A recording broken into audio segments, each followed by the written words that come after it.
Okay, here I want to give you a quick introduction to inflation. I want to talk a little bit about what it is, give you some definitions, and then talk about how inflation affects the interest rates that we see. Okay, so let's start with what it is. So, inflation is really all about this question that asks, what can $1 purchase? Now, the answer to this question is, well, it changes over time. That is, $1 can purchase something different today than it could purchase, say, 10 years ago or 20 years ago. And the general trend is that a dollar can purchase less today than it once could. Now, before we go any further, I want to make it abundantly clear that we are not talking about time value of money. So we're not talking about compounding and discounting. This sort of a dollar today is worth more than a dollar tomorrow concept. We're not talking about that here. Rather, we are literally talking about the purchasing power of cash and how that changes over time. And so when we say that a dollar can generally purchase less than it once could, there are a couple of alternative ways to phrase this. One is we could say that prices of goods and services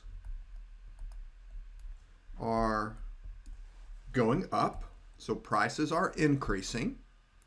Alternatively, we could say that the value of $1 is decreasing or it's declining over time.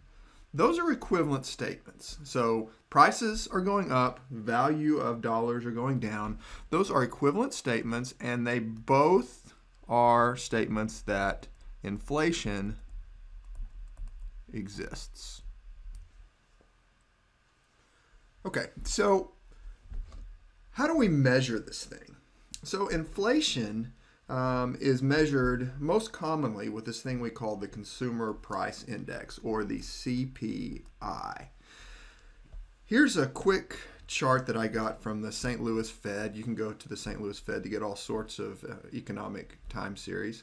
But this one is a particular version of the Consumer Price Index that is for urban consumers, so that's people living in cities. And so as you dig into this, what you'll see is there are multiple definitions of inflation. And so the general idea, though, is we want an index that describes the cost of some basket of goods and services and how that cost changes over time. And so the tweaks to it are going to be asking things like, well, what do we or don't we include in the basket? So do we include food? Do we include energy type things? Do we include consumer durables? And so we can bring these various items into and out of the basket, and so it changes the CPI just a little bit. And then also we can make choices about location, and so oftentimes we'll see an urban CPI and maybe a rural CPI, or a CPI from different regions in the U.S. But all of the CPI series are going to follow this same general trend. That is, it rises over time, right? And so what we see here is CPI is going up from a little before 1950 until today. Some years it's going up more than others, but it's generally rising. And so the takeaway from that is that inflation historically has been positive. So prices have gone up, or the purchasing power of a dollar has declined. And so we can also think about the CPI from a forecasting standpoint. And so when we're thinking about expected inflation, economists will make forecasts about what they think will happen to the CPI over the next month or the next quarter or the next year. Now, inflation is deeply connected to interest rates. And so any discussion... Now, inflation is very much related to interest rates. And so any discussion we have on interest rates is going to either directly or indirectly point us back to inflation. And so let's just go to an example here. So let's just suppose that you loan me $100. You loan this to me today, and I agree to pay it back to you next year with interest. Okay, so we've got a basic present value, future value idea going on here.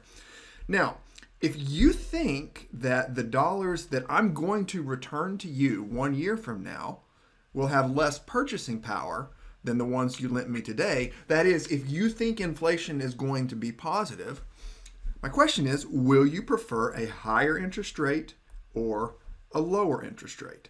Well, if I'm going to return to you dollars that will buy less pizza next year than dollars would buy pizza today, then all else equal, you would obviously prefer a higher interest rate. And so that's sort of the general truth here. And so if we think inflation is going to be relatively high, then interest rates that we contract in should also be relatively high. And so if inflation is expected to be relatively low, then all else equal, again, we should be in a relatively low interest rate environment. Okay, so let's go to definitions then. So three important terms. One is nominal, one is inflation, and one is real.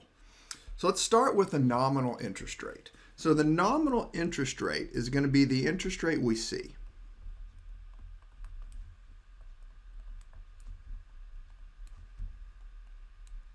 So what do I mean by this? Well, it's the interest rate that we contract in. So if there is a loan or a savings account or some investment, we talk about these percentage interest rates. Okay, those are nominal rates. Okay, so they're actually changes in cash flow over time. Okay, what about inflation? Well, you can think of inflation again as the expected change in prices over time, expected change in CPI if you want to estimate it. So this is the expected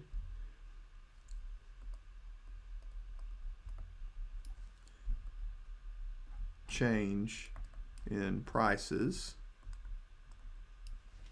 And then real interest rate. The real interest rate is just the nominal interest rate adjusted for expected inflation. Okay, and then the real interest rate, that is what you really earn. So what is really earned, and that's just in terms of purchasing power. Okay, and so to go through an exercise with a nominal interest rate, expected inflation, and real interest rates, we need to recognize that the nominal interest rate, that's something that we observe. Expected inflation, that's something we estimate with, say, the CPI. And then the real interest rate is something that we infer. And so, again, the nominal interest rate, we observe it. The expected inflation, we estimate it. And the real interest rate, we're going to infer it. Here's a simple formula that describes how this inference works. And so I've used our nominal, our real, and our inflation to refer to these three concepts here. And so this formula is simple, right? So it's 1 plus the nominal rate. Okay, so what you observe, that's equal to, we'll go from this side over here first, 1 plus the rate of inflation, so what you estimate with, say, the CPI, times 1 plus the real interest rate. So that's what you infer. We see the nominal rate, so we're going to start with our nominal divide by 1 plus our inflation, and that's going to equal 1 plus our real. Okay, so this is exact. So everything over here is exact.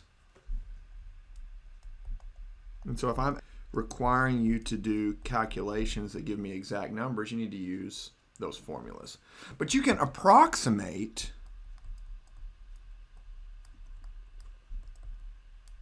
the relationship between nominal, real, and inflation with the following. You can just simply say our nominal is approximately equal to our real plus